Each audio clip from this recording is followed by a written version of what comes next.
Guardian से एक ही request है कि जो बच्चे हमारे रिमेडियल में शामिल हैं रेगुलर मोड में उनकी पढ़ाई को चेक करें, उनको समय से भेजें। यहाँ रिपोर्टिंग का टाइम है 8:10।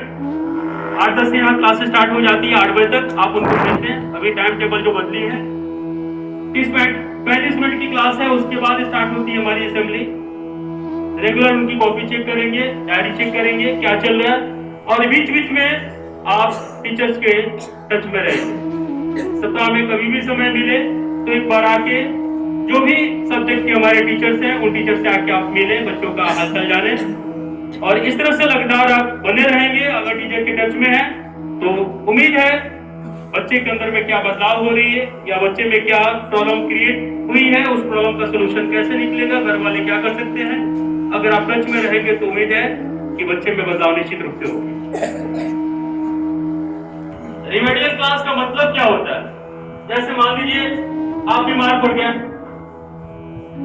आप परेशान हैं, तो जब आप डॉक्टर के पास में जाते हैं इलाज के लिए तो डॉक्टर पहले डिफरेंट तरीके से आपका टेस्ट लिखता है और टेस्ट के बाद उसको समझ में आती है कि क्या बीमारी है। जब हमने अपने टेस्ट के पैरामीटर पे इन बच्चों को चढ़ाया तो हमें लगा कि इस क्लास में इन बच्चों का आपने दाखिला दिलाया, इनको टेबल 20 तक क्लियर नहीं है, इनकी जोड़ घटा गुना भाग में क्लियर नहीं है, इनको सेंटेंस नहीं बनाने आती है, राइटिंग स्किल ठीक नहीं है, ड्राफ्टिंग अच्छा से नहीं कर पा रहे हैं, रीडिंग अच्छी नहीं है, और भी बेसिक जो नॉलेज है वो अच्छी नहीं है जो हमारे क्लास के साथ में ट्यून कर सके।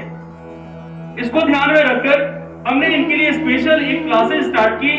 उस क्लासेस का हमने एक सिलेबस तैयार किया, उस सिलेबस के हिसाब से इन बच्चों को तैयार करना शुरू किया ताकि ये जनरल क्लास जो इनकी क्लासरूम स्टडी है उस क्लासरूम स्टडी में ये ढंग से अपने को फिट कर सके। स्पेशल क्लासेस असेंबली लगने से पहले हम 30-35 मिनट की क्लासेस रेगुलर मोड में दे रहे हैं ताकि बैकअप देने के बाद इन बच्चों को कोई तकलीफ ना हो, अपने जनरल क्लास को आसानी से कर लें। और इसमें जब ये रेगुलर नहीं आएंगे तो जो इनकी कमजोरी है, जो बीमारी है, वो कभी खत्म नहीं होगी, और अभी नहीं तो कभी नहीं। एज बढ़ेगा, समस्या बढ़ेगी, उनका सिलेबस बड़ा होगा। तो हम चाहते हैं कि इनकी प्रॉब्लम को सॉल्व करें ताकि जनरल जिस तरह से बच्चे सारे अपनी क्लास को कर रहे हैं उसके साथ में इनको ट्यून करने में कोई दिक्कत ना हो। तो इसमें क्या है, लापरवाही क्या है? इसमें तो हम न सिर्फ बच्चे की लापरवाही बल्कि हम तो दोष देंगे गार्डियन को। आप अगर सजग नहीं है तो आपका बच्चा सजग नहीं है, लापरवाही आपकी तरफ से है।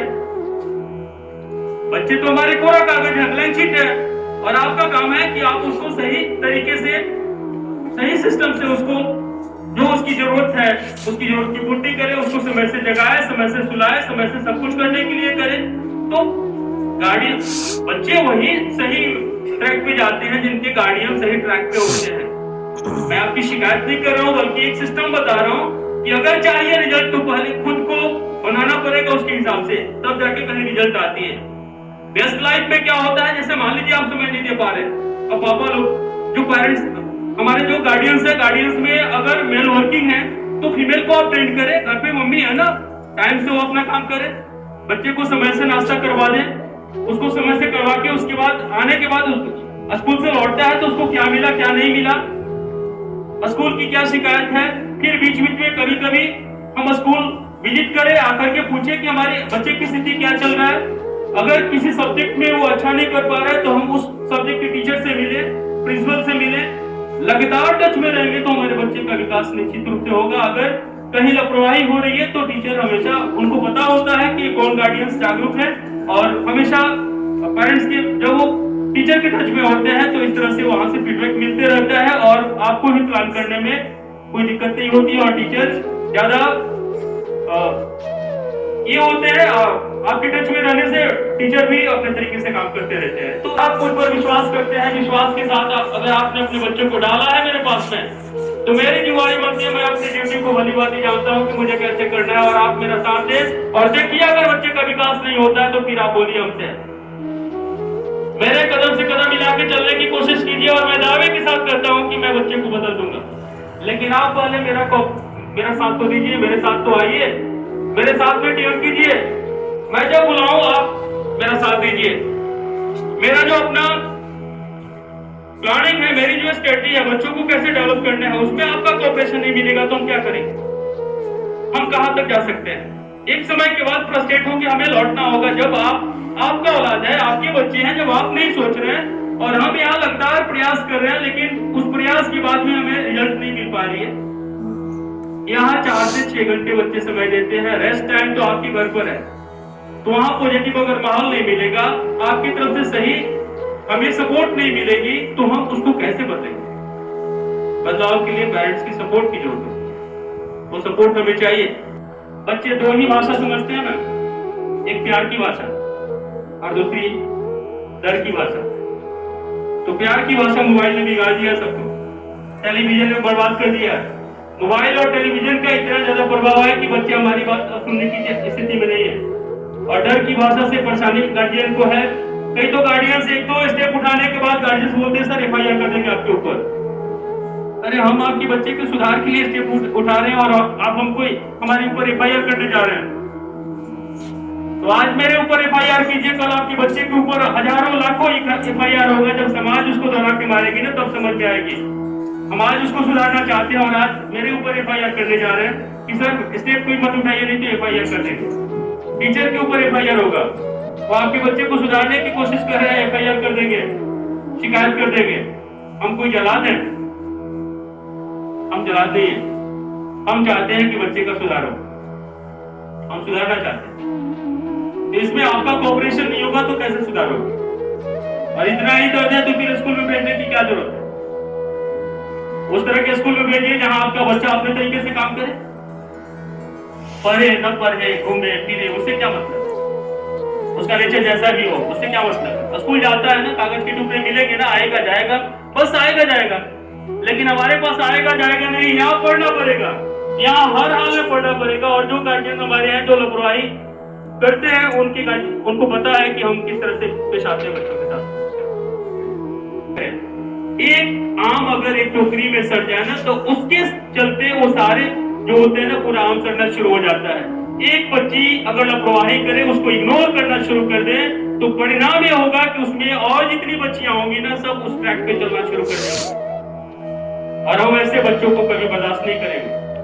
इसलिए आपकी जिम्मेदारी बनती है कि उसको समझाइए कि संस्कृतियों में पढ़ना है, वहां शिक्षा पानी है, तो उसको पढ़ाई करनी होगी, हर हाल में करनी होगी। अगर यहाँ नहीं करेगी तो हम अपना स्टडी कभी नहीं छोड़ेंगे, हम अपना धर्म नहीं छोड़ने वाले। मेरी ड्यूटी है, क्लास में अगर रिस्पॉन्स नहीं मिलेगी, रिजल्ट नहीं मिलेगा, तो मैं वैसे ही पेश आऊंगा जैसे एक टीचर पेश आता है।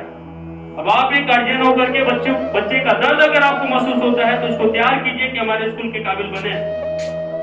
थोड़ा सा ध्यान रखिए। कई गार्डियंस का कंप्लेन होता है कि सर आप बच्चे की पिटाई कर देते हैं, डांट लगा देते हैं, बच्चे डरे हुए हैं। आप जो प्रॉब्लम उसके साथ में है, कम से कम सॉल्व करके भेजिए ना। आज अगर ऐसा स्टेप नहीं उठाता हूं, मैं आपको क्लियर बता दे रहा हूं कि आप ही लोग कल गेट के सामने खड़े होकर के बोलेंगे कि सर हमारे बच्चे का विकास नहीं हुआ। क्यों नहीं हुआ? हमने आप पर विश्वास किया, पूरे एक सेशन हमने दिया, एक सेशन में हमारे बच्चे का विकास नहीं हुआ। सर क्या जादू की छड़ी है? वो चला देंगे और आपके बच्चे का विकास कर देंगे। सर जादू की छड़ी नहीं है, जादू की छड़ी आपके डिसिप्लिन में, हमारे डिसिप्लिन में है। बच्चे का विकास होगा क्यों नहीं? मैं किस तरह से यहाँ सख्त होकर काम कर रहा हूँ, आप सख्त हो जाइए और देखिए बच्चे के दिमाग में एक बार बैठ जाए, ये बात फिक्स हो जाए कि ना घर वाले छोड़ने वाले ना स्कूल वाले छोड़ने वाले, पढ़ेगा क्यों नहीं? उसको पढ़ना होगा, हर हाल में उसको लौटना होगा अपने क्लास की तरफ, वो पढ़ेगा, उसकी विकास होगी। बच्चे 2 ही भाषा समझते हैं ना, एक प्यार की भाषा और दूसरी डर की भाषा। तो प्यार की भाषा मोबाइल ने बिगाड़ दिया सबको, टेलीविजन ने बर्बाद कर दिया।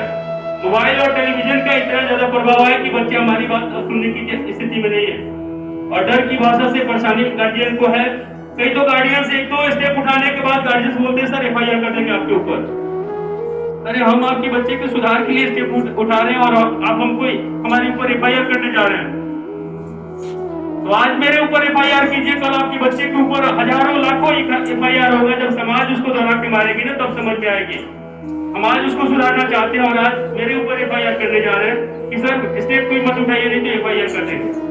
टीचर के ऊपर FIR होगा, वो आपके बच्चे को सुधारने की कोशिश कर रहे हैं, FIR कर देंगे, शिकायत कर देंगे। हम कोई जला दें? हम जलाते हैं, हम चाहते हैं कि बच्चे का सुधार हो, हम सुधारना चाहते हैं। तो इसमें आपका कोऑपरेशन नहीं होगा तो कैसे सुधार होगा? और इतना ही दर्द है तो फिर स्कूल में भेजने की क्या जरूरत है? उस तरह के स्कूल में भेजिए जहां आपका बच्चा अपने तरीके से काम करे, पढ़े न पढ़े, घूमे फिरे, उससे क्या मतलब है? उसका नेचर जैसा भी हो, उससे क्या मतलब है? स्कूल जाता है ना, कागज के टुकड़े मिलेंगे ना, आएगा जाएगा, बस आएगा जाएगा। लेकिन हमारे पास आएगा जाएगा नहीं, यहाँ पढ़ना पड़ेगा, यहाँ हर हाल में पढ़ना पड़ेगा। और जो गार्जियन हमारे हैं जो लापरवाही करते हैं, उनको पता है कि हम किस तरह से पेश आते हैं बच्चों के साथ। तो ध्यान रखना होगा, थोड़ा सा आप समय निकालिए, यह के ऊपर सियानी हो रही है, क्लास बढ़ते जा रहा है, लेकिन उसका मेंटल एज नहीं बढ़ रहा है, उसका दिमाग नहीं बढ़ रहा है, वो कहीं ना कहीं डिस्ट्रैक्ट हो रही है, या तो मोबाइल से या तो संगत से। सबसे बड़ी जो प्रॉब्लम है संगत, गौर